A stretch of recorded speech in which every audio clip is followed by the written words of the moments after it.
Hey folks, Frankie Day here. Okay guys, this is video 3 of my Cold War group build, featuring my Revell of Germany 1/72 scale C-54D Skymaster. Okay fellas, we'll keep working on this. It's taking a lot of time, so thus far taken from the last video, I got the aircraft completely assembled in its entirety, minusing the cowlings, engines, undercarriage, and rest of sundry parts. That's completes the build. We'll follow as the build goes along, but they're truant now because I haven't got to them. So therefore I got the model in its entire state as a sub-assembly. I got it primed, ready to be painted. And before I do that, folks, I'm going to make sure the engine SLs are on and have the mast off. I have the propellers painted individually, and like most of us do it. And once the cowlings are in place, I'm going to go ahead and use tissue in there and stuff inside the well of the cowling right there to keep paint from entering inside the beautiful painted engine. Right cycled engine that that Revell gives you. And landing gear wells will be masked off as well.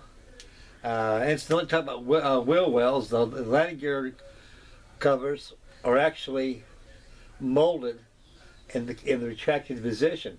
So if you want to extend the landing gear, which is an option on the kit, take a knife, cut down in the center line where we scribe it at, and they come apart and you glue them to the side. So actually they in turn make excellent masking. Instead of using tissue in there, and chances are overspray will enter the wheel well, you take a little bit of tacky glue or white glue with a toothpick, go around the edges of the outer edges of the wheel well, and take landing gear covers and glue them up right next to it'll be there temporarily until that joint's broken when it's time to glue it together. That way when you spray, you don't have to worry about entering the wheel wells. Just a tip, folks, just a tip. Anyways, what I'm trying to do is trying to save you a lot of masking using tape and tissue and such. By using the undercarriage as its own mask, can't go wrong. No paint will seep through. Okay guys, I got the flaps in the lowered position for landing, and also for takeoff. And I've been toying with an idea inside the cargo bay here. We'll discuss that as we review the update build report on this. I'm going to go ahead and make some wooden boxes there. Have some crates like crates are being loaded inside the fuselage. Gee folks, it's a shame all the detail I put in this thing. It's going to be covered up. You can't see it. My God, I tell you. But you know it's there, and I know it's there. And just like I say, folks, it's just a pity all that detail's got to be covered up. Some modelers, they go ahead and take a X-Acto knife and cut parts of the fuselage out like that so you can see inside of it. That's a good tip too, but that's not for me though. I don't want to butcher up a piece of plastic. So I know it's done. You folks know it's done. It's done. Okay guys, I know the camera's friendly, and I'm always friendly. And I know you guys are friendly too. We're going to go over and take a look at the C-54 Skymaster, and we'll discuss what I've done on it. Okay folks, Mr. Camera, hardness port. Okay, little view, close viewing there. There you go. Okay, fellas, as far as I got in its entirety right here, let me back up more so I won't skewer the over. There it is. Boy, one of these days, folks, I'll master this camera and be like everybody else. Okay, guys, thus far, I got the fuselage all buttoned up, and using a file board and dry sandpaper.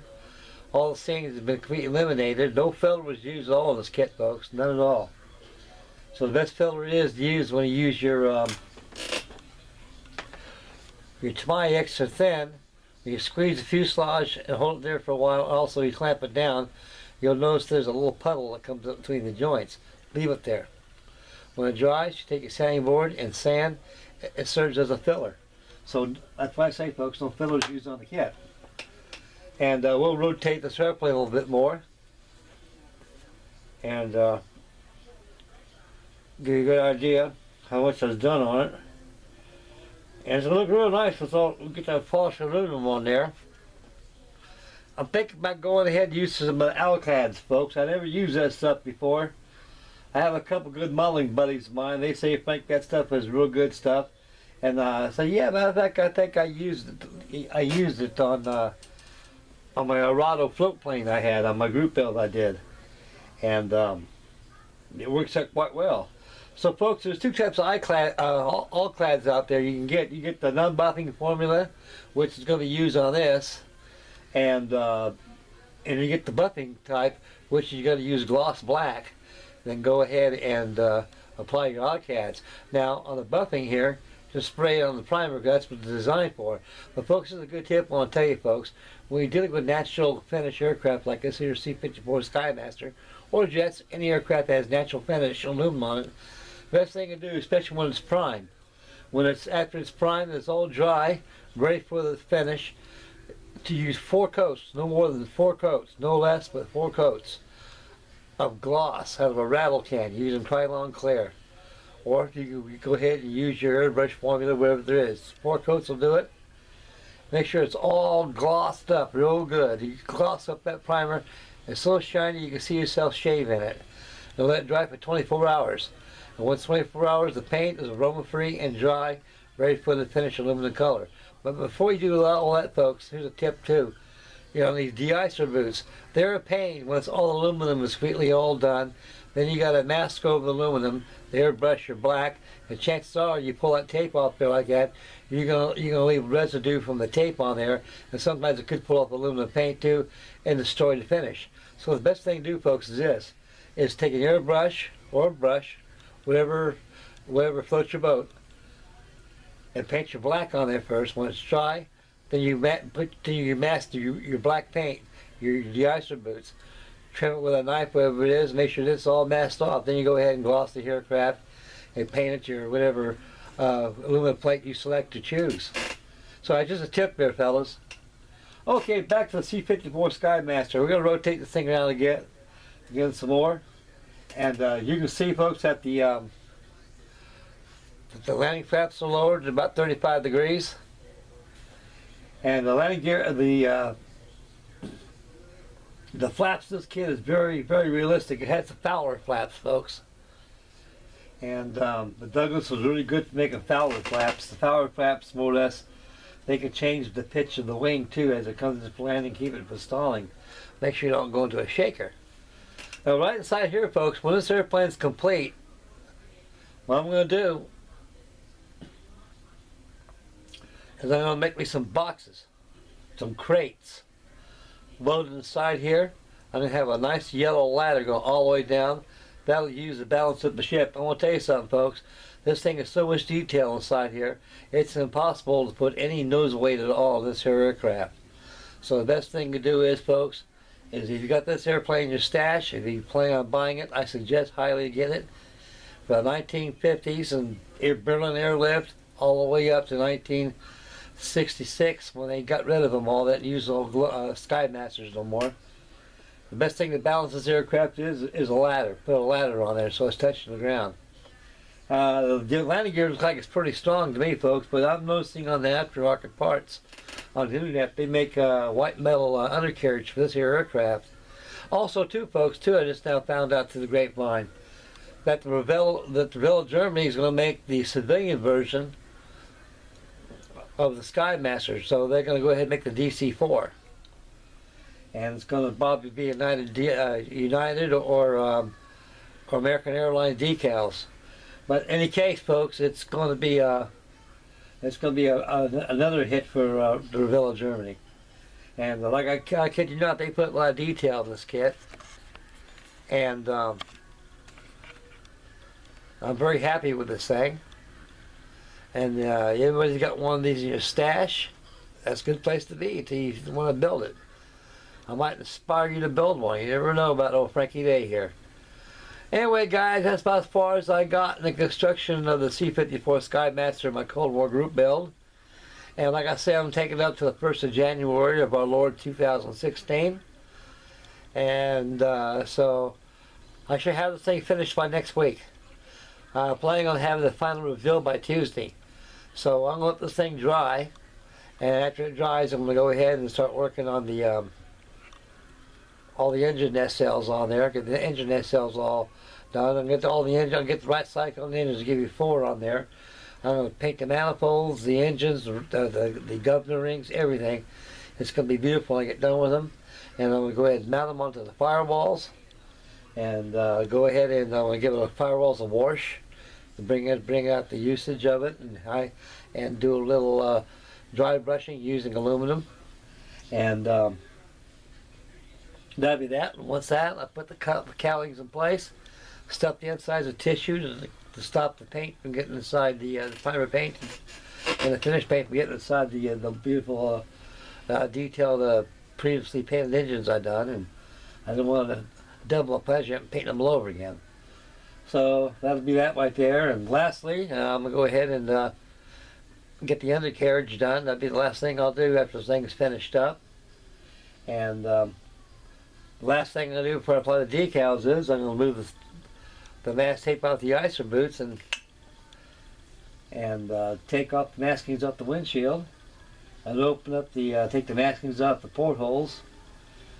And she's a Skymaster. Okay, guys, so we're gonna pull out a little bit here and bring it back to yours truly. Finish up the video and tell you what'll be shaking next. Here I is again, guys. Here I is.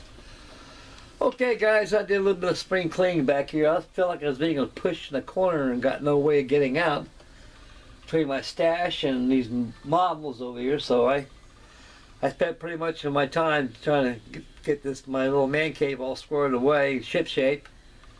Believe you me, folks, it was just it looked like one big train wreck in here. And so I said, well, Frankie Day, I think it's about time for you to do some cleaning around here and get some of these models organized and get them out of here and take them down below. Keep me from breaking them, because like I say, guys, it's I'm like a bull in a china closet sometimes. You just gotta really watch it when you got tight quarters of models right and left and even above you. So us modelers, we always find room to put them somewhere. So anyway, guys, this concludes video number 3, and the next video will be when it's all painted and everything and the parts are on there, and after that to be the final reveal. So it'll be about 2 more videos before the final reveal gets underway. And we'll get shaking on Jake Cutler's Steve across the pond. Join in on his group build. And oh yeah, I've been thinking about I've already made the group the entry my entry to his group build. But I'm thinking about instead of using that Airfix kit, I was digging around, I was kind of rooting around in my stash a little bit. I came up with this old gem here.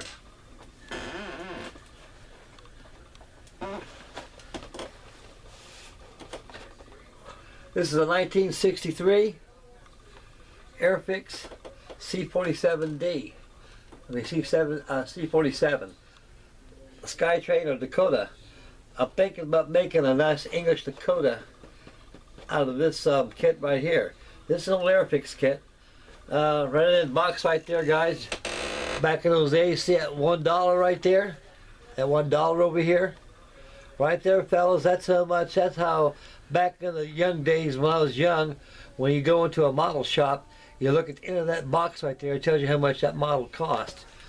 Nowadays, it's like everything. Up, up, up, up, up, up. Can't keep track. So anyway, Steve, I hope you don't mind, sir. I think I'm going to use this for your group build and keep that Airfix for something else I want to do. And so this is going to be an English Dakota. And it's going to be a nice kit, because I built one of these a long time ago, folks. And they come out pretty good. The ladder usually tractable, and the control surfaces work, prop spins. And like it's typical Airfix at that era, they don't give very much interior pilot detail in there. And so they give you a nice stand too. You can put it on there, which I'll probably be using. So anyway, folks, that's what I'm going to be doing on Jake Cutler, Steve across the ponds, and to his group build. Now that'll keep me busy right there. And believe me, folks, I'm playing all these models up around the corner. You'd be surprised what I've got. Right over here, I got them all right over here. All back there, stashed all around the corner. This whole darn back man cave looks like a darn hobby shop. I kid you not. I think I got more models than the hobby shops I go to. And I keep asking myself what I'm going to do with these things. But it's just labor of love. It's made for the living, and that's it.